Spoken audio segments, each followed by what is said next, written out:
Buenas tardes nuevamente. Un poco agotado, pero vamos a dar la batalla. En esta mesa redonda queremos abordar algunas puntualizaciones sobre la seguridad oncológica de la cirugía reconstructiva. Pero antes de entrar en materia, me permito proyectar esta lámina. Debemos entender que el manejo de las enfermedades, sobre todo las oncológicas,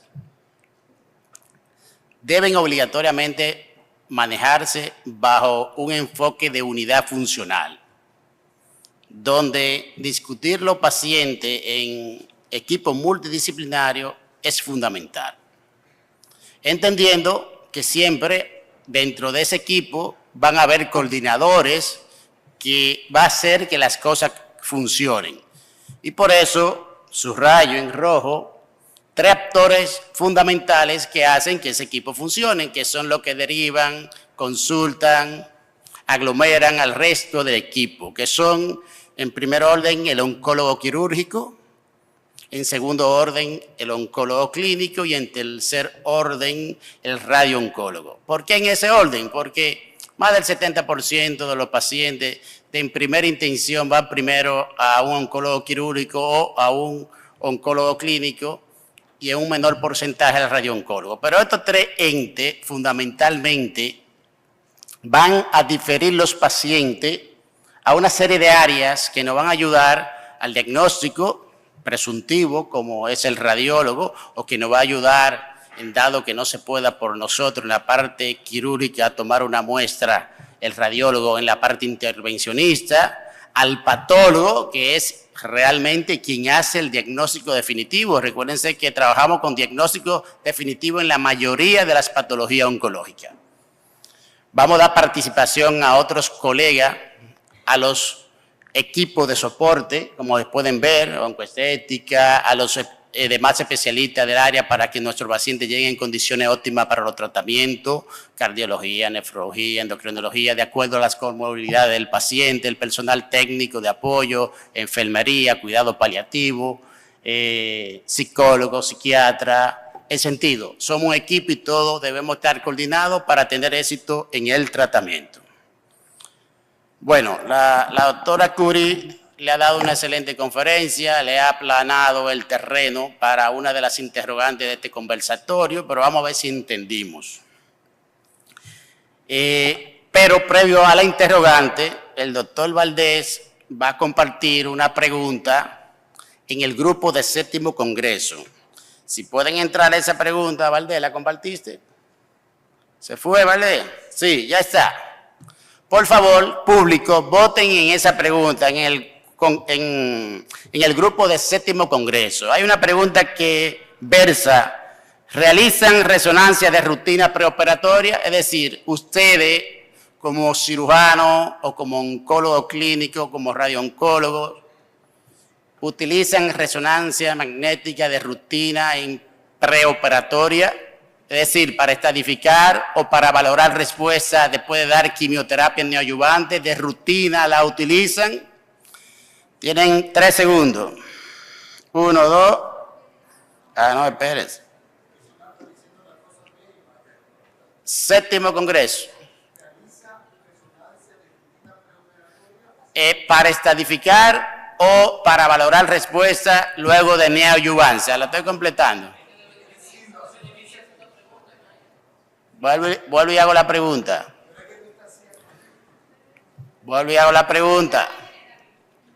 ¿Realizan de rutina resonancia preoperatoria para estadificar o para evaluar respuesta patológica completa? Son 2 en 1. Vámonos solamente con preoperatoria. Voten por ahí. Preoperatoria de rutina, ¿la usan? Ok. Vemos aquí que han votado 19 sí. Bueno, vamos a ver. 18 sí, 13 no, de los que están presentes. Pero ok, pasemos a la pregunta. Ya la doctora estableció una serie de criterios. Ahí les resumo indicaciones aceptadas de la resonancia para el preoperatorio, pero no vamos a seguir abundando sobre ese tema. Han salido algunos estudios recientes de este año que han establecido bajo metaanálisis de que están estableciendo que como que la resonancia es ineficaz para el preoperatorio, que realmente no me cambia mi actitud quirúrgica, según algunos estudios. Y hay otros estudios que quieren como tumbarle el pulso a la resonancia, diciendo, oye, pero hay estudios más baratos que tienen resultados similares y están haciendo una contraparte con la mamografía contrastada. Basado en esos estudios, basado en la experiencia clínica, nosotros queremos ver la visión del radiólogo y la visión de ustedes como cirujano, oncólogo clínico, radiooncólogo. Y por eso vamos a comenzar con la visión del radiólogo. De manera, ¿cuál es su visión global del preoperatorio? ¿Qué usted como radióloga cree que nos puede aportar a nosotros, a los cirujanos, en un paciente que ha sido diagnosticado con cáncer de mama? Bueno, yo pienso que realmente, sobre la pregunta que se le hizo al grupo de radiología, la resonancia tendrá sus indicaciones, sobre todo en las mamas con tejido denso o marcadamente denso, porque una mama grasa en una paciente mayor, donde se logra adecuadamente ver y determinar la no presencia de lesiones extras, pues ahí la resonancia no siempre tendría un papel importante. Por lo tanto, sí tiene sus indicaciones, pero no es todas las pacientes que llevan resonancia. Además, lo que es la mamografía contrastada sí ha llegado para ser un complemento en lo que es la estadificación de la paciente, porque se compara la sensibilidad de la resonancia en la mamografía contrastada, sin embargo, se prioriza un poco en la contrastada la especificidad. En la resonancia magnética hay muchas lesiones benignas y malignas que captan, sin embargo es un poco más específico en la mamografía contrastada, aunque la resonancia va a valorar eso que le dije, planos profundos, axila, cadena mamaria interna, donde la mamografía contrastada tiene sus limitaciones. Pacientes alérgicas al medio de contraste irían a resonancia, pacientes con marcapaso irían a contrastada, paciente claustrofóbico contrastado, pacientes, o sea, cada una va a tener su indicación y cada día más veremos la combinación y la mayoría, o sea, la gran cantidad de herramientas que vamos a tener para poder llegar a ese diagnóstico. Ok, la parte quirúrgica, cuando ustedes prescriben una resonancia en el escenario preoperatorio, ¿qué buscan con esa prescripción en un paciente que van a llevar a cirugía?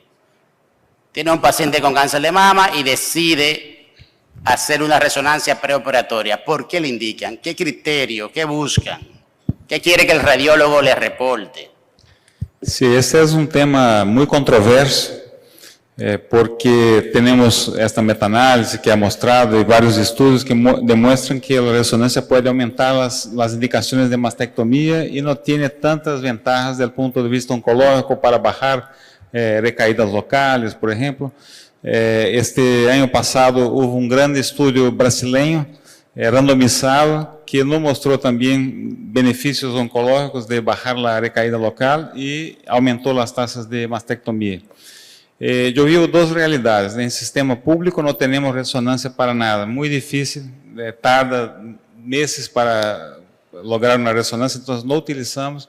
E na clínica privada, aí sim é fácil para hacermos, pero seguimos não fazendo para todas as pacientes. Pero creio que é importante, por exemplo, apesar desses estudos principais não mostrarem benefício, a COSOG para tumores multicêntricos, que foi apresentada em San Antonio há 2 anos e publicada no ano passado, mostrou que as pacientes que faziam ressonância pré-operatória em tumores multicêntricos tinham muito menos recaída local que as pacientes que não faziam. Então, creio que há indicações para esses casos difíceis, oncoplastia extrema, lesões grandes, pós-quimioterapia neoadjuvante, mamas densas, também para pacientes com histórico familiar de câncer de mama, de alto risco. Essas pacientes, creio que sim, se beneficiariam muito da ressonância. E aí, vamos ver, Cícero tem uma ideia um pouco distinta, porque sua esposa é radióloga, hace para todos.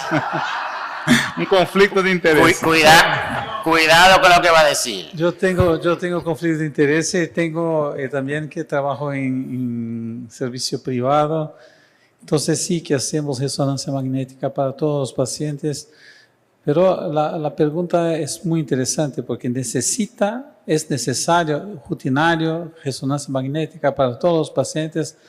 La respuesta es depende, porque si usted tiene una resonancia de buena calidad, si usted tiene un servicio donde se hace cirugía oncoplástica, se tiene un patólogo dedicado a cirugía de mama, entonces el mundo ideal sería sí. Aquí sí, usted tiene una gran diferencia haciendo la resonancia magnética, como presentó la doctora muy bien, porque haciendo resonancia magnética para todos los pacientes, también en pacientes donde no están indicadas, no son indicaciones clásicas, muchas veces encontramos situaciones que no serían esperadas. Entonces, para el buen planeamiento de la cirugía oncoplástica, si usted tiene una buena resonancia magnética, en el mundo ideal, sí. Todavía, lo peor de los mundos es una resonancia mal hecha, donde se hace descripciones de realzas de situaciones sin todavía decir se debe ser removido o no, un cirujano que no hace oncoplástica, porque sí, vamos a aumentar las indicaciones de mastectomía que no son necesarias. Entonces, depende. Tomando ese hilo, Cícero, tomando ese hilo ahí, entonces, si hacemos resonancia magnética de rutina a todos los pacientes, ¿eso no va a reducir la tasa de recurrencia? ¿No modifica la sobrevida global? No tenemos datos para esto todavía. ¿No modifica la tasa de reexcisiones o aumenta la tasa de mastectomía? Nuestra tasa de reexcisiones es de 3% en nuestra unidad de mamá, teniendo una radiología muy buena, patólogo muy bueno y cirujanos que hacen oncoplástica. Entonces, es un número que para mí es muy bueno. 3% de reoperaciones en cirugía, aunque tengamos tumores multicéntricos, tumores multifocales, tumores T1, T2, in situ, todos juntos es 3%. Ok, Ricardo, ¿alguna opinión? Bueno, estoy de acuerdo con todos, pero agregando también hay que ver el tipo histológico, porque si por ejemplo es un lobular, definitivamente hay más indicación de hacer una resonancia para ver la otra mama. Y básicamente si vamos a hacer cirugía oncoplástica, que si vamos a hacer mastectomía o si es un paciente que realmente no tenga una mama tipo D que no sea muy bien densa, quizá podemos valorarlo. Yo sé que la mamografía contrastada están forzándola, pero en mi punto yo no creo que supere una resonancia magnética bien hecha. En nuestro país hay muchos problemas para hacer resonancia, no es tan frecuente para hacerlo, muchas veces los equipos que están dañados y duran un tiempo y eso puede prolongarlo en eso, pero si en pacientes que tienen multifocalidad, que no son luminal A, etcétera, el tipo histológico, yo creo que tiene su indicación la resonancia. Ok, a la parte clínica, oncología clínica primero, cuando ustedes mandan hacen resonancia de rutina para valorar respuesta radiológica. Necesariamente para la respuesta no. Como oncólogos clínicos nosotros preferimos y debería ser el equipo, porque básicamente como dijimos al inicio, no podemos ver la paciente desde el punto de vista clínico de manera única. ¿Por qué? Porque esa resonancia que inicialmente como oncóloga estoy indicando va a ser la que va a dirigir el resto del tratamiento de esa paciente, sobre todo si la intención, como nos ha dirigido la ciencia actualmente, es hacer una cirugía lo más conservadora posible. Entonces, determinar en el momento del diagnóstico cuál es el paciente ideal para dependiendo del subtipo molecular de tumor que presente, dependiendo de la edad, de la historia familiar, una paciente con una mutación asociada, por ejemplo, que son pacientes con alto riesgo de tener enfermedad multifocal, entonces tiene una utilidad enorme. Entonces, básicamente nosotros le indicamos al inicio, Posteriormente, en el equipo que elaboro, la hacemos previo a la cirugía, pero ya también en conjunto para tomar las mejores decisiones del tipo de cirugía o sea, a elegir. Pero yo siempre la prefiero en el momento del diagnóstico. O sea, muchísimas veces con el tratamiento que ofrece el oncólogo clínico, si tenemos una enfermedad multifocal, pues posteriormente no lo vamos a observar si esperamos el momento previo a la cirugía. Porque si la paciente tuvo una respuesta muy favorable, pues esas lesiones pueden desaparecer macroscópicamente y sí existían. Entonces, ese es el valor que tiene en el momento del diagnóstico. Ok, corroborando eso, particularmente nosotros, pacientes con patrón mamario tipo C, tipo D, pacientes jóvenes y con molecular HER2 y triple negativo, generalmente siempre la solicitamos. Sabemos que los luminales tenemos una menor sensibilidad y por eso la doctora se refería al patrón molecular. La doctora quería dar una opinión y después vamos a dar el paso a la radióloga para terminar esta pregunta. Sí, fíjate, una de las cosas que yo veo aquí es que nosotros necesitamos comparar peras con peras y manzanas con manzanas. O sea, una paciente a quien tú le haces una mastografía de inicio, hacer una resonancia no tiene sentido prácticamente. ¿Por qué? Porque tú no vas a poder comparar nada. Porque las imágenes que te da una mastografía no te la da una resonancia y viceversa. Entonces, definitivamente tú puedes hacer una resonancia previo al procedimiento quirúrgico cuando hiciste una resonancia previa para compararla. De lo contrario, necesitas hacer el mismo estudio que hiciste previo para poder hacer la comparación. Y segundo es que hay tumores que no son, o sea, no son el tumor que te va a pintar como debería en una resonancia. Por ejemplo, los tumores con diferenciación mucinosa son tumores que probablemente están ahí y no te van a dar ninguna información en una resonancia. O sea, que probablemente una mastografía con medio de contraste te puede dar más información que una misma resonancia. Ok, doctora, ¿quiere abordar algo que entre en contradicción? No, básicamente eso mismo era que si se va a indicar una resonancia para valorar respuesta, debe haberse indicado la resonancia antes de iniciar el tratamiento. Sí, si no tengo una resonancia preparatoria, en conclusión, no vale la pena hacerla después de la neoadyuvancia. Y marcada también, antes de marcarlo con el clip, antes de... O sea, sí, se pudiera hacer posterior la resonancia. Lo que pasa es que yo te puedo decir, si hay respuesta completa, pero si es parcial mayor, parcial menor, si es concéntrica, nada de eso te lo puedo decir porque no tengo la medida inicial para comparar. Correcto. Ahora, si tú quieres ver si ya no hay lesión, tú la puedes indicar al final, o correcto, si queda lesión también.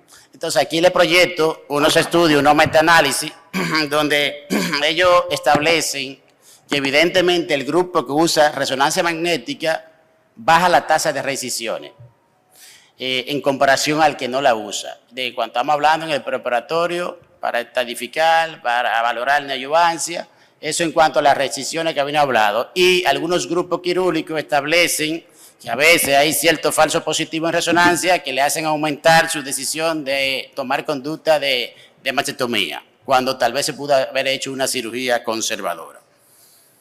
Entonces, siguiendo con este tema, la doctora se me adelantó a la pregunta. Debemos entender que la valoración deben ser estudios entre sí. El radiólogo va a dar su visión, aunque no tenga un estudio previo, pero para valorar la neoadyuvancia, ¿qué es lo idóneo entonces? La resonancia, la mamografía sono, PET. Para valorar la respuesta. La respuesta. Si fuéramos a elegir un estudio, la resonancia supera a todos los demás. Como dijo la doctora Curi, existen indicaciones específicas para la mamografía contrastada, como aquellos pacientes que son claustrofóbicos, que tienen algún dispositivo metálico, que no puedan realizarse la resonancia, etcétera. Si fuéramos a elegir uno, el mejor es la resonancia magnética. ¿Por qué? Porque el PET scan sabemos que tiene limitaciones de acuerdo al tamaño de la lesión, a la captación que va a tener por el tipo de estudio que es, y no es el estudio ideal para la mama. Ok, doctora Curi, otra pregunta en otro orden. ¿Tiene algún valor el uso de tomosíntesis con patrón mamario tipo D, que son catalogadas BIRA 0? En las mamas densas sí, la tomosíntesis tiene mayor utilidad que la mamografía digital de campo completo, porque la tomosíntesis va a poder ver lesiones que quedarían ocultos por la superposición. La mama extremadamente densa es difícil en tomosíntesis, donde quiera, inclusive en resonancia, porque hay mucha captación de fondo del parénquima glandular. Pero ya la tomosíntesis, realmente, así como era mamografía no digital, pasamos a la digital. Ahora tenemos tomosíntesis. La tomosíntesis no solamente se indica para mamas extremadamente densas, podemos indicarla de inicio. Pero sí, claro que va a aumentar mejor la valoración en esas mamas marcadamente densas y tiene muy poca utilidad en la mama lipomatosa. Ok, reordeno la pregunta. Si tengo una paciente clínicamente con patrón mamario de alta densidad y una tomosíntesis en el seguimiento con un birracero, ¿tiene algún valor seguir repitiendo tomosíntesis? Déjeme, o sea, el birracero que realmente nosotros vemos mucho en nuestro país para la mama densa, ese birracero en la literatura por mama densa no existe. En una mamografía, no importa lo denso que sea el tejido, si no vemos nada, es una mamografía que está sin patología. ¿Qué pasa? Que para darle el beneficio al paciente se combina, y nosotros hemos combinado lo que es la mamografía con la sonografía. Pero si usted fuera a utilizar un método de screening fuera de este país, una mama densa con tomosíntesis, que aún así se mantiene densa, que uno no logra ver lesiones, es una mama sin patología, aunque mañana le diagnostiquen un cáncer de 3 centímetros en sonografía. Pero esa combinación que nosotros hacemos y esa mama densa no elimina la indicación de tomosíntesis, porque siempre la tomosíntesis va a ser mejor en la mama muy densa que la mamografía digital. Ok. Reggie. Tengo una curiosidad. Todos estamos de acuerdo que la resonancia en el mundo ideal para esses pacientes de tumores grandes, pós-quimioterapia neoadjuvante, sería el examen ideal. Pero mi pregunta es cómo es el acceso a biopsias bajo resonancia aquí en República Dominicana. Porque creo que no se debería hacer resonancia si no hay biopsias guiadas por resonancia. Porque tenemos ahí una tasa alta de captaciones de lesiones sospechosas bilaterales y más de 50% de esas lesiones van a ser benignas. Entonces eso es muy importante. Cuando pido una resonancia, ya sé que una tasa alta de esos pacientes tendrán que hacer alguna biopsia, eso va a retrasar un poco el tratamiento y tiene que estar disponible. Entonces esto me interesa mucho saber cómo está aquí esa accesibilidad. Realmente nosotros no hacemos ahora mismo biopsia por resonancia, nos basamos básicamente que si la lesión la podemos localizar en lo que es una sonografía second look, usualmente logramos localizar la lesión, porque si la resonancia se hace en el mismo lugar donde se va a hacer la biopsia, es posible localizar. Ahora sí tendremos lo que es la biopsia por mamografía contrastada, que nos va a ayudar un poco más en esas pacientes donde la lesión no se visualice por las modalidades convencionales o donde no haya quizás la posibilidad de hacer biopsia por resonancia. Para mí el problema mayor de la resonancia magnética, claro que sí, el acceso a la biopsia guiada por la resonancia magnética es una situación, es uno de los puntos, mas es la resonancia magnética mal hecha. Este es el problema mayor que encontramos en Brasil. Que es una resonancia magnética que el paciente recibe, el médico recibe y cree que está adelante de un examen que es un examen terminal, que es un examen fantástico, y muchas veces no es. Porque si usted tiene una resonancia bien hecha, repito, es lo mejor de los mundos. La resonancia mal hecha es mejor no hacerla, no tenerla, porque causa confusión, como dice Regis. Entonces, si usted tiene acceso a una resonancia bien hecha, perfecto, debe hacerla. Si no es una cuestión de costo, debe hacerla. Si no tiene, no lo haga. Haga solamente en los casos que son clásicos de indicaciones clásicas, porque de otra manera va a tener problemas. Va a tener un reemplazo de la cirugía, tiempo que va a empezar con la cirugía o con la quimioterapia será mucho... terá un conflicto, terá un problema ¿cómo se dice? De atraso.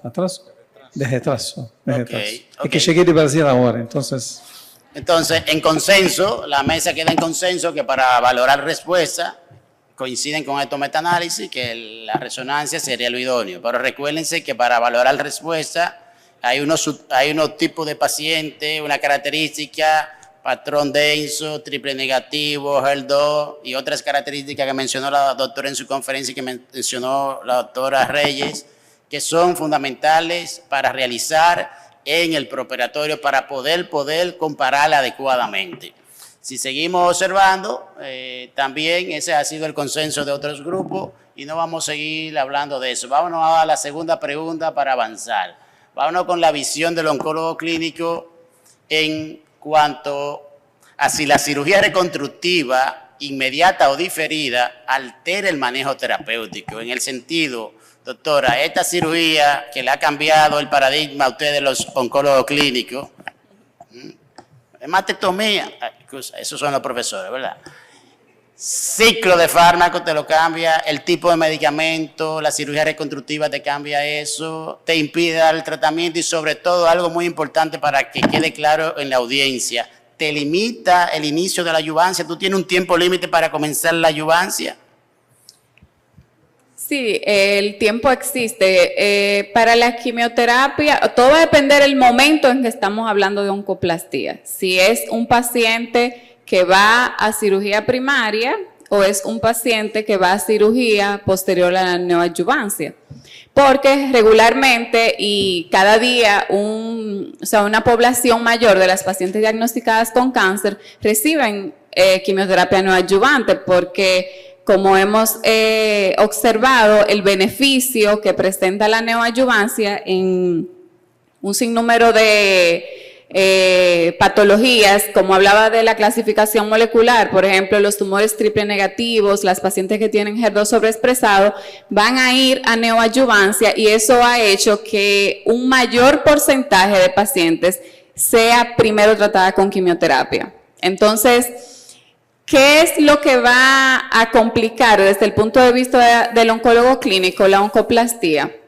Bueno, básicamente para fines de quimioterapia, a menos que el paciente tenga una complicación infecciosa, es decir, que tenga un problema infeccioso, no va a retrasar el tratamiento. De hecho, nosotros podemos iniciar la quimioterapia y posteriormente, si ese paciente va a ser tratado con un agente monoclonal, por ejemplo, que es lo que puede alterar la parte de la cicatrización de manera más importante, entonces agregamos el monoclonal en el momento que el paciente lo amerite, o sea, que esté en condiciones de recibirlo por la patología agregada que tenga en la mama. Lo que sí puede retrasar es el momento del inicio de la radioterapia. Es decir, eso no te toca. Eso no te toca. Tranquila. No, pero en sentido general, ustedes van a hablar de sus criterios ahora. Exactamente. Pero para el oncólogo clínico, la oncoplastía mamaria, a menos, como les dije, en situaciones específicas muy puntuales de comorbilidades que se hayan empeorado por el procedimiento quirúrgico o infeccioso, no va a ser un... Ok, eso lo vamos a ver la complicación ahorita, pero está bien. Vamos con la visión del radiooncólogo. Visión del radiooncólogo, la misma pregunta, pero hacia la radiación. ¿Le limita el tiempo? ¿Hay un tiempo estimado? Sí. Para iniciar la radioterapia, ¿cambia el número de sesiones o aplicaciones? Bueno, fíjate, va a depender mucho de si la paciente recibió o no recibió neoadyuvancia. Está establecido que cuando una paciente recibe tratamiento neoadyuvante con quimioterapia, el momento de la radioterapia puede ser en cualquier momento, no pasa nada. O sea, a diferencia de si va a un tratamiento quirúrgico de novo. Si el paciente va a un tratamiento quirúrgico de novo, obviamente tengo antes de las 6 semanas, idealmente, iniciar el tratamiento con radioterapia. Cuando la paciente va a un procedimiento oncoplástico, si la paciente recibe este tipo de manejo, desafortunadamente voy a tener que prolongar el momento de inicio de tratamiento porque voy a provocar o un encapsulamiento o una modificación de la prótesis, sobre todo en las pacientes que no se le coloca un expansor, sino que se le coloca una prótesis definitiva. Estas son las pacientes que entre un 15 a un 25% va a presentar una alteración en la forma. ¿De acuerdo? Al final. ¿A favor o en contra, doctora? A favor, a favor. Es bueno recordar que todas las prótesis producen cápsulas, reciban o no radioterapia. Sí, esa cápsula va a ser un poquito más gruesa en la paciente que va a recibir radioterapia. También que el tiempo para esperar el inicio de radioterapia no puede exceder después de la cirugía a los 210 días, según los últimos estudios. O sea que ese momento de iniciar la radioterapia es muy importante no postergarlo. Eso es sumamente. Y si va a recibir quimioterapia adyuvante, la paciente no puede haber un tiempo máximo de 42 días entre la quimioterapia adyuvante y la radioterapia. Porque a veces eso se extiende un poquitito y eso sí es muy importante, los tiempos. Ok, vamos a ver la visión del cirujano ahora en cuanto a la seguridad de los procedimientos oncoplásticos. Estamos hablando de mastectomía ahorradora de piel o ahorradora de PRK, es decir, complejo radial pezón y el envoltorio cutáneo. ¿Y qué hacemos para garantizar los márgenes que nos preocupa a todos? ¿Se altera la seguridad? Porque hagamos este tipo de mastectomía, ¿se altera la seguridad oncológica? Estamos hablando de mastectomía. Mastectomía con preservación de piel o con preservación de área de pezón ya están consagradas. Ya tenemos muchos años de cirugías hechas en muchas series. La mastectomía con preservación de área de pezón, en el inicio en muchos centros, sobre todo norteamericanos, se hacía solo para cirugías de reducción de riesgo. Todavía hoy está consagrado también para tratamiento del cáncer. Todavía no para tumores que están más avanzados o pacientes que tienen microcalcificaciones que van hasta la piel, hasta el área de pezón. Entonces, tiene sus indicaciones y cuando están bien indicadas es completamente segura. No creo que vamos a tener más recidivas o más problemas porque estamos haciendo más mastectomías con preservación del área de pezón. Tengo también un comentario a la radioterapia. Estamos siempre haciendo nuestros discursos, comentarios, situaciones, raciocinio clínico sobre situaciones de series antiguas de la literatura. No utilizamos más los mismos implantes, no hacemos la misma mastectomía, estamos haciendo más prepectoral. Entonces, los nuestros problemas de contracturas capsulares, de problemas que teníamos en el pasado están menores hoy do que en el pasado. Entonces, estamos más seguros, tenemos la seguridad oncológica y también estamos teniendo menos problemas de efectos colaterales con la radioterapia. Y uno de los puntos importantísimos que teníamos mucho en el pasado era el seroma. El seroma, ¿por qué esperábamos 60 días? Porque tenía seroma. Prótesis texturizadas tienen seroma. Siempre hacen seromas agudos y hacen seromas tardíos. Entonces, hoy con las prótesis lisas o con las prótesis de poliuretano, prácticamente esto no se sucede más. Es muy poco. Entonces, es necesario que hagamos nuevos estudios para ver si vamos a tener los mismos riesgos de contractura capsular, de problemas con la radioterapia que teníamos en el pasado. Ricardo, ¿qué hace para garantizar margen?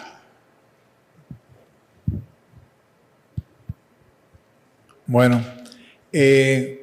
¿O cuál es el margen más importante? Sí, yo pienso que también hay que tener pendiente para preservar el CAP dos cosas. Hacer una resonancia y si tiene la lesión menos de 1 centímetro, entonces ese CAP no debe preservarse.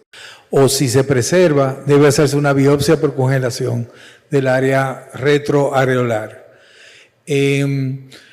Nosotros normalmente lo que hacemos es que nosotros resecamos la parte retroareolar más o menos amplia por detrás, más o menos como 4 centímetros o 3 centímetros por debajo del CAP, con el bisturí a baja dosis, nosotros utilizamos normalmente en 30, y entonces resecamos después con tijera, preservando la vascularidad, esa área retroareolar.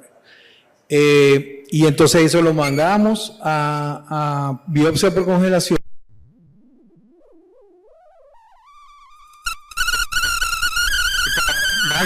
centímetro, casi nunca va a haber lesiones del área del CAP. La otra cosa es el shaving. Se ha demostrado que haciendo el shaving del área de la cavidad de la lesión, siempre va a disminuir la posibilidad de los márgenes Eso positivos. en conservadora. Eso en cirugía conservadora. Y siempre que hacemos cirugía conservadora, pues hay que marcar con los clips siempre el área que está. Pero preservar los márgenes, yo pienso que básicamente, si tiene una indicación de cirugía conservadora y la lesión está más lejos de 2 centímetros, perfectamente se puede hacer el CAP. Ok, otra pregunta. Reggie, ¿usan de rutina expansores tisulares en el contexto actual con el desarrollo y aceptación de colocación de prótesis prepectoral?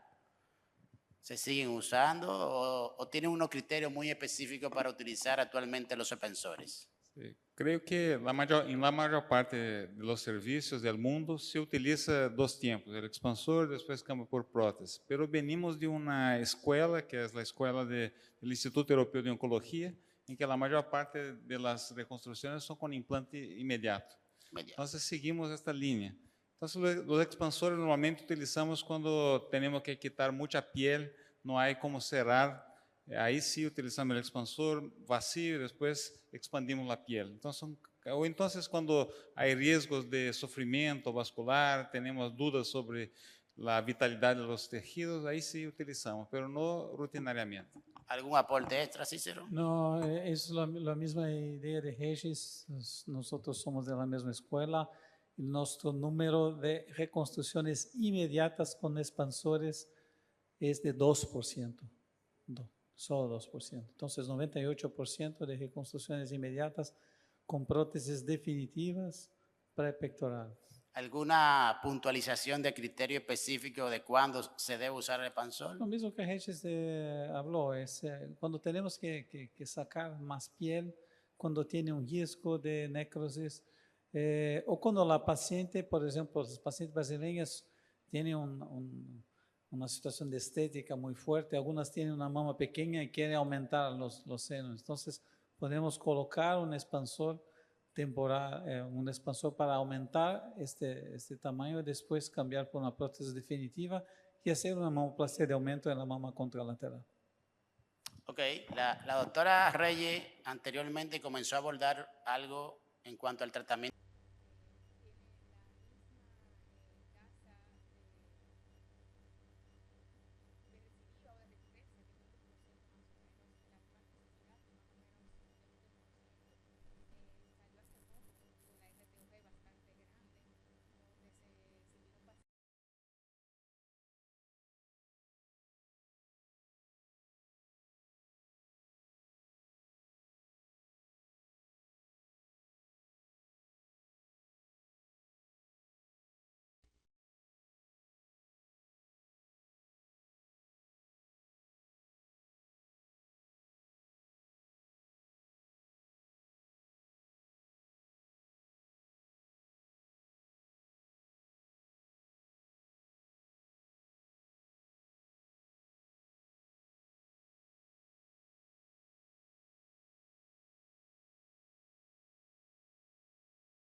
y MRT guiada por imagen siempre.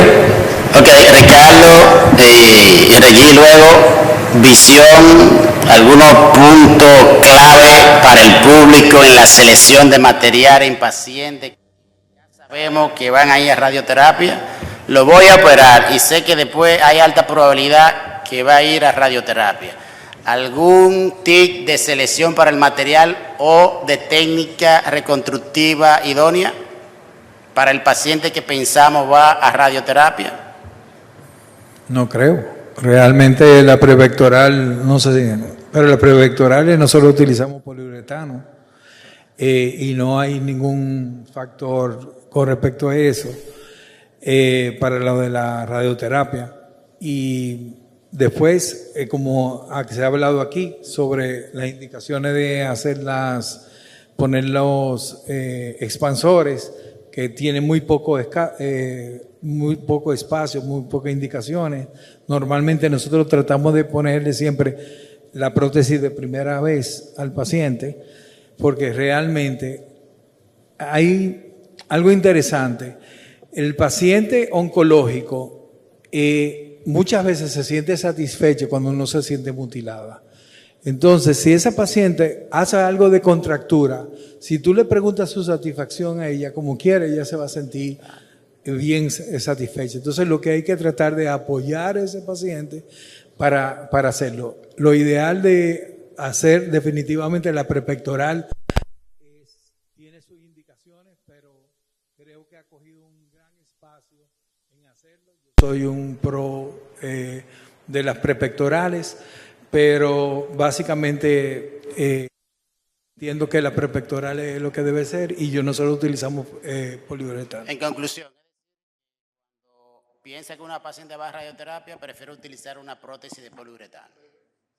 Y hacer un colgajo dérmico, hacer un colgajo muscular para cubrir prótesis, ¿lo recomienda? Dale, Reggie.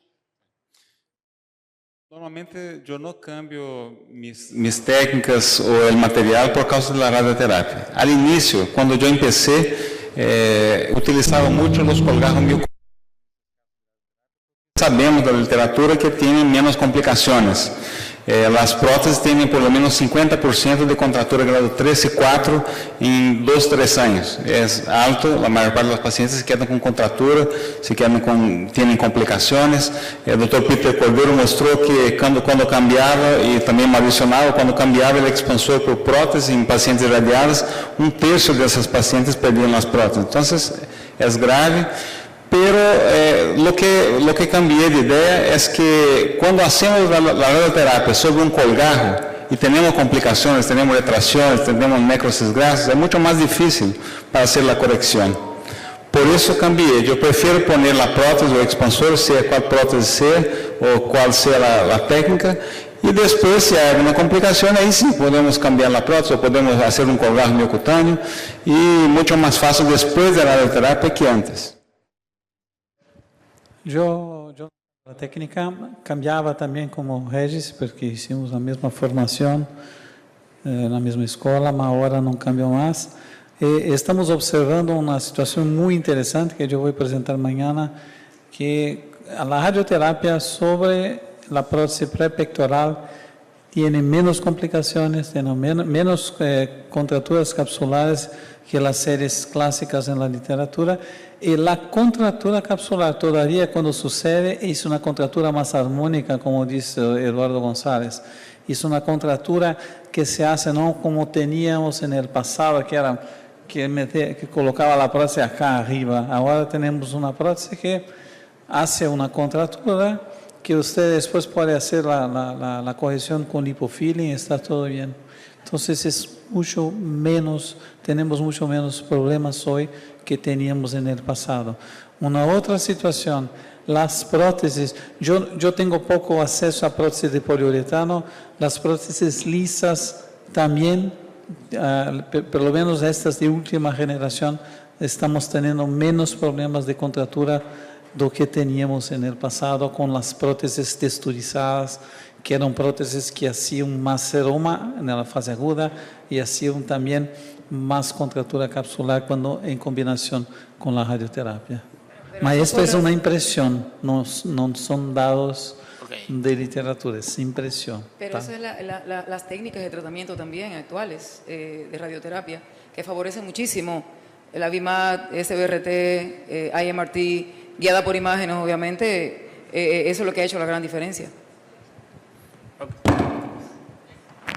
Yo creo que algo muy importante y que nosotros, los oncólogos clínicos, somos los que vemos con más frecuencia, porque tenemos el paciente desde el momento del diagnóstico hasta el final con nosotros. O sea, algo muy importante es aterrizar a las pacientes antes de la reconstrucción, porque muy probablemente las expectativas puedan superar los resultados que vamos a conseguir. O sea, es muy difícil que el cirujano pueda predecir cómo va a cicatrizar esa paciente, qué va a ocurrir, cuáles pueden ser las complicaciones, qué grado de encapsulación, de encapsulamiento va a tener posterior a la radioterapia. Entonces, la paciente en el momento de la reconstrucción tiene una idea de que va a salir perfecta y que sus mamas van a estar perfectas y que muy probablemente el deseo cosmético no se va a conseguir en una sola intervención. Eso es,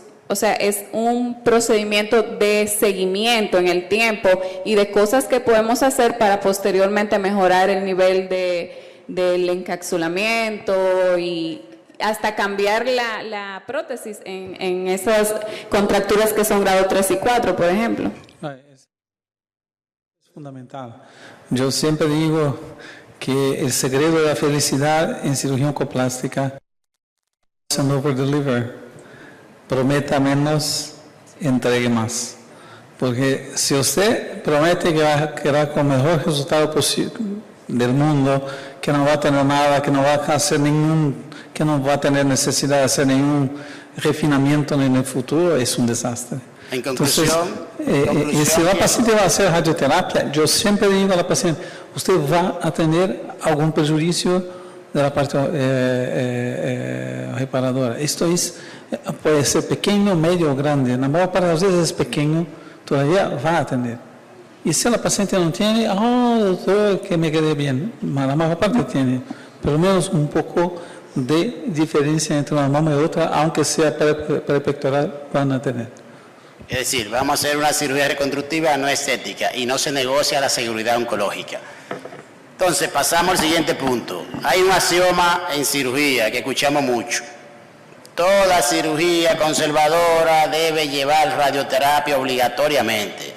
Como que no quieren poner una camisa de fuerza, pero entonces hay estudios que están diciendo, existen casos en los que podamos omitir la radioterapia, doctora Reyes y después la doctora Cruz, basado en el estudio IDIA, que toma en cuenta tumores tempranos, posmenopáusica, oncotype de buen pronóstico. Bueno, como estábamos comentando en el coffee break, nosotros, los que estamos de este lado, los radiooncólogos,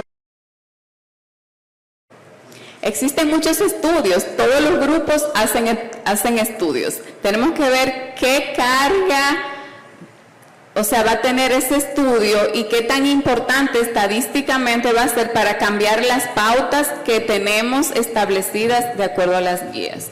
Obvio, como comentábamos, todos los pacientes son un caso en particular, por eso la importancia de que nosotros no trabajemos solos, del equipo multidisciplinario. Todo lo que hemos conversado aquí no debe ser que solo el oncólogo clínico lo decidió en su consulta o el cirujano.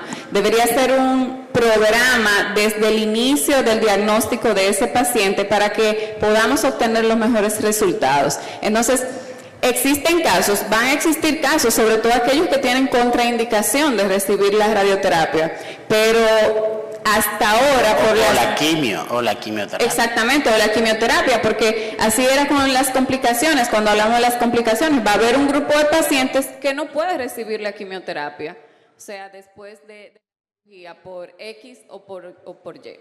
Entonces, ¿Va a existir un grupo? Sí, puede existir, pero debe ser un paciente muy bien seleccionado, no por un pequeño estudio que hayamos visto, decir, no voy a radiar a este paciente. Debe ser algo consensuado con un equipo.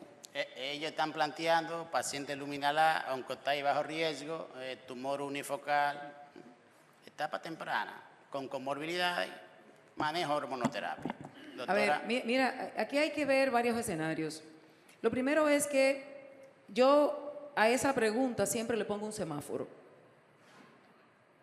Verde, o sea, la paciente que no es candidata, una paciente vieja, con comorbilidades, tumor pequeño, receptores, o sea, de buen pronóstico, luminal A. Esa paciente que va a recibir manipulación endocrina, perfectamente la puedes dejar con una cirugía conservadora sin tratamiento adicional. El amarillo, una paciente de 50 a 59 años, paciente perimenopáusica, con permeación linfática vascular o perineural en el tumor, pero baja, ¿verdad? Un tumor que sea bien diferenciado o moderadamente diferenciado, bueno, tú lo consensuas, ¿verdad? Tienes que ir a una reunión, a un comité de tumores y hacer un consenso. Ahora, rojo, paciente con tumores grandes, pacientes con jóvenes, pacientes con permeación linfática, vascular, perineural, con todos los factores de mal pronóstico para recaída, porque eso es lo que tenemos que ver. O sea, ¿cuáles son los factores que esa paciente tiene para recaída locorregional? Recordemos que el 80% de las pacientes te van a recurrir en el lecho de mastectomía, en el lecho tumoral. Entonces, esa paciente tiene característica de que te puede recurrir, bueno, te está dando un rojo, un alto, o sea, es una paciente que tú tienes que considerarlo, ¿verdad?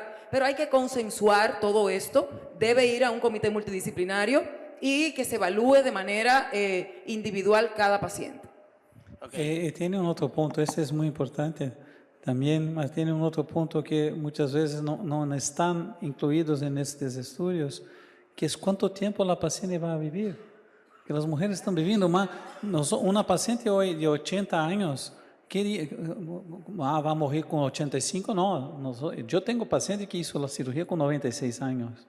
Entonces, si una paciente tiene un tumor con 78 años o con 80 años, hizo un tumor inicial, un T1, mas que tiene una salud, que su madre vivió después más de 100 años, entonces es una paciente que va a tener tiempo de tener una recurrencia en su mama. Entonces, tenemos que pensar en esto también, que la radioterapia no es que va a hacer un mal en esta paciente, si usted va a hacer una radioterapia en una paciente de 80 años y que tiene una buena salud. Yo quiero agregar algo. Creo que la opinión de todos es muy válida. Acercar el micrófono. Que el aporte de los comités multidisciplinarios es vital para la decisión del tratamiento de todos los pacientes, pero que tenemos que tener mucha cautela a la hora de revisar los estudios y saber que a la hora de nosotros tomar una decisión tenemos que basarnos, número uno, en las guías que están establecidas, saber que por algo están establecidas las guías y nosotros no ponernos a inventar al azar. Es de individualizar mucho los casos cuando queremos hacer este tipo de cosas. Y mientras estén las herramientas en la mano de nosotros, mientras tengamos la disposición o la disponibilidad de dar radioterapia y tengamos la evidencia de que esto es lo que funciona, debemos de hacerlo. Y si, obviamente, en casos muy particulares o que no esté disponible, pues bueno, ni modo. Pero mientras esté a la mano y tengamos las herramientas ahí, hay que usarlas. Ok, antes de pasar a la última pregunta. Pero recordemos que las guías son eso, guías, no son leyes. No son camisas de fuerza. No son camisas de fuerza, hacemos oncología basada en la evidencia. Claro. Lo que acabamos de decir y hemos dicho desde el momento del inicio, nosotros necesitamos hacer comités multidisciplinarios para el manejo de las pacientes. Solo añadir una cosa. Paciente anciana que no hizo radioterapia, está solo bajo hormonoterapia, tendrá una tasa de recaída de 10% en 10 años. Es bajo, sí, es posible, pero con radioterapia eso baja para 2%, menos de 2%. Entonces, es una diferencia muy grande.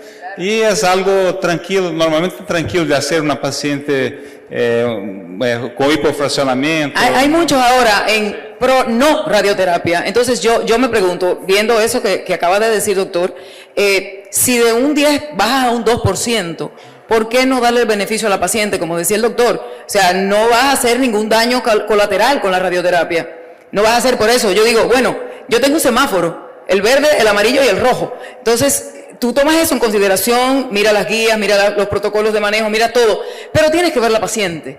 Claro. Tienes que ver la paciente. Sí, porque nosotros tratamos, el protocolo sí que existe, tenemos que seguir protocolos, mas tratamos la paciente. El protocolo es un sistema lógico que utilizamos, mas no es un imperativo. Trato a la paciente, no el cáncer, no el cáncer. Ricardo. Exacto. Porque, Ahora, perdón, Ricardo, una de las cosas que nosotros tenemos aquí en nuestro país, que no sé si le pasa a ustedes, es que un porcentaje más alto del 50% de nuestras pacientes son foráneas. No viven cerca de los centros de radioterapia y eso es una limitante que tenemos. Nosotros en Santiago, de donde yo soy, lo que hemos hecho es tener una casa de acogida de la institución para la que yo trabajo. Una casa de acogida donde las pacientes pueden pernoctar hasta que terminan el tratamiento, pero no todos los centros cuentan con eso. Sí, eso es una de las limitantes que tenemos también. Ok, pasamos a la última pregunta. no, Estamos sobre- solamente un Dele. acotamiento.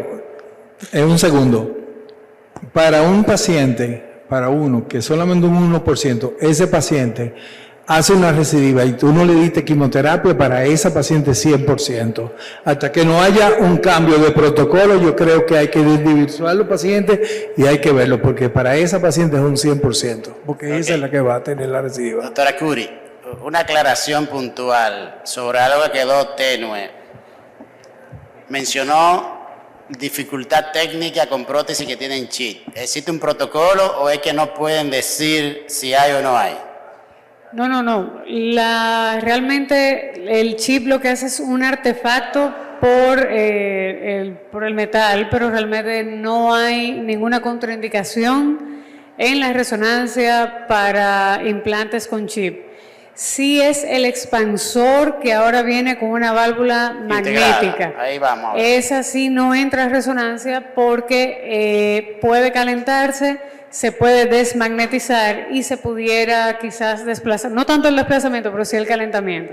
Ok, y en la cirugía conservadora, la paciente que recibió radio y que tuvo un marcaje con CLI, ¿alguna dificultad técnica después de la No, radioterapia? para nada. Nosotros no hay ningún problema ni con clips quirúrgicos ni con clips de marcador postbiopsia, con nada de eso. Ok, pasamos a la última pregunta. Radiooncología. Hemos tenido muchos problemas. Expansor, válvula integrada. Radiólogos dicen que no van a dar radio, que ese expansor. Hay protocolos, se maneja, se puede dar radio o no. Claro que se altera la seguridad del paciente oncológico porque tengo un expansor con válvula integrada. La seguridad del tratamiento no se altera. Sí, hay una distorsión en la dosimetría que se puede resolver con las técnicas modernas, con los tratamientos volumétricos actuales, con BMAP o RAPIART, se toma en cuenta, nosotros los contorneamos cuando están estas válvulas metálicas y se toma en cuenta y se hace un plan y perfecto, o sea, queda perfectamente bien. A nosotros no nos dificulta el tratamiento más allá que eso. Doctora Cruz. Bueno, lo que tú tienes que tener es un buen físico. Yo no, el público. Lo que tienes que tener es un buen físico y sentarte con el físico. Recordemos que el tratamiento de radioterapia nosotros lo hacemos basado en una imagen de tomografía para planificación, porque hasta el momento todavía en nuestro medio no existe la planificación guiada por IMRT.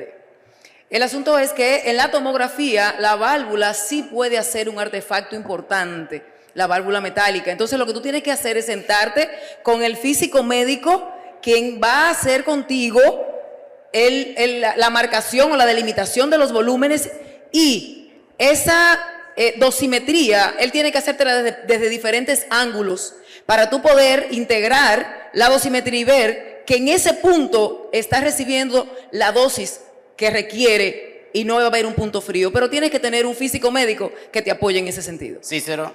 Rápidamente, la última generación de expansores con válvula integrada no nace ningún cambio en la resonancia, entonces se puede utilizar. Todavía el costo es muy grande. Los expansores con válvula integrada tienen costos mayores y tenemos expansores que son más simples, que costan menos, que no tienen válvula integrada, que deben pedir a estos cirujanos que lo usen. Porque, ese es el mundo ideal, doctor. No, pero ese es el pleito de yo nunca no se va a veo acabar, necesidad de expansor com prótese com válvula integrada más. Não creio que seja necessário mais. E uma coisa, são nossas amigas agora, podem trabalhar em Brasil. ¿Alguna? Sí, algo muy importante que cuando vemos las guías internacionales tipo NSCN, ESMO, la preferencia es que el paciente no vaya a radioterapia con el expansor. Es decir, idealmente no debería ir con el expansor. Lo preferible es que, por ejemplo, si se hace una planificación, el paciente en 4 o 6 semanas se haga la expansión, se coloque la prótesis y entonces vaya a radioterapia. ¿Por qué? Porque los beneficios que queremos obtener con el expansor se van a ver súper limitados después de la radioterapia. O sea, esa piel se maltrata aún más que cuando no tenemos el expansor colocado. O sea, muchísimas veces. Vamos a ver. No. Recordemos que nosotros tenemos técnicas de manejo que me permiten a mí hacer una delimitación de la piel y limitar la dosis ahí. Eso lo puedo hacer con BIMAT, lo puedo hacer con IMRT. ¿Qué es lo que pasa? Es que nosotros necesitamos, justamente ese es el asunto, hacer un equipo multidisciplinario. Nosotros no podemos decir, yo prefiero un expansor a una prótesis definitiva para hacer el tratamiento de radioterapia. Yo lo prefiero. ¿Sabes por qué? Porque yo puedo mandar a reducir el líquido que tiene, la piel no se va a expandir mucho, bájame un poquito de líquido para que el expansor no se exponga. O sea, puedo jugar con eso, que eso no me lo permite la prótesis definitiva. Entonces, hay que considerar cada una de las cosas de manera individual. O sea, no podemos generalizar. Y te voy a decir algo, todavía hasta la fecha nosotros no hemos tenido problemas. Por lo menos yo que me comunico directamente con los cirujanos, yo tengo una comunicación directa, no he visto todavía el primer cirujano que me haya dicho que ha tenido dificultad para hacer la reconstrucción y poner el implante definitivo después de un expansor. Yo siempre que posible, yo busco, en los pocos casos que tenemos de expansores y que van a hacer radioterapia, nosotros preferimos cambiar el expansor por la prótesis definitiva para no tener que hacer una cirugía después y una mama irradiada. Todavía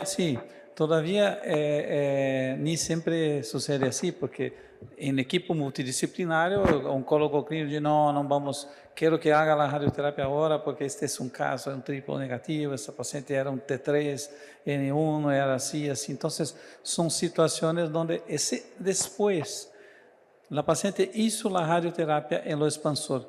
¿Qué hacemos hoy? Antes de cambiar el expansor por una prótesis definitiva, hacemos una sesión de lipofilling, esperamos 3 meses y después cambiamos el expansor. Porque hoy tenemos soluciones para casi todos los problemas que en el pasado la solución ¿cuál era? Quitarlo. Esse é um tema muito polêmico, sempre há este tipo de divergência normal, porque em geral estamos entre a cruz e a espada. Como se diz em português, não sei se em espanhol é o mesmo, Sí. porque... Igual. Sí, igual. Tenemos una meta-análisis que ha sido publicada el año pasado sobre esto, si es mejor irradiar la prótesis del expansor, y principalmente 2 trabajos grandes, muy importantes, de Dr. Peter Cordeiro y Dr. Mauricio Nava, que mostraron que cuando se irradia el expansor tenemos más perda de la reconstrucción, porque operar la mama irradiada siempre tiene tasas mucho más altas de infección, de perda, es siempre peor. Pero si irradiamos la prótesis tenemos más contractura capsular. Entonces, estamos entre los dos. Okay. Pero la radioterapia no es un problema. Nosotros tenemos que adaptarnos porque es parte de la solución, que es la cura del cáncer de mama. Entonces, la paciente que tiene indicación debe hacerlo. Vi que soy amigo también. Okay. En conclusión, para la mesa de hoy, hemos acordado que es necesario un abordaje multidisciplinario para la toma de decisiones más apropiada. Es importante conocer ventajas, desventajas y el momento ideal para el uso de los métodos diagnósticos. Ya estamos claros sobre lo de la resonancia. Es imperioso conocer las indicaciones, riesgo y momento ideal para realizar cada una de las técnicas. La cirugía reconstructiva es parte integral del tratamiento oncológico, no una cirugía estética, como dije anteriormente. Los tratamientos de radiaciones han evolucionado y existen múltiples estrategias que permiten mitigar sus efectos para reducir tasas de complicaciones. En fin, La pregunta es, excúsenme, si la cirugía reconstructiva no altera la sobrevida global, si no aumenta de manera significativa la tasa de recurrencia, aporta en la calidad de vida y estado psicoemocional de los pacientes, si ya tenemos mejores resultados con menor tasa de complicaciones que no impide el inicio pertinente de la adyuvancia, ¿por qué percibimos resistencia al cambio de paradigma? Si estamos en una etapa de madurez y en una desescalada quirúrgica constante de grandes cirugías radicales a cirugía de conservación de elementos anatómicos y funcionales. Obrigado. Gracias. Thank you.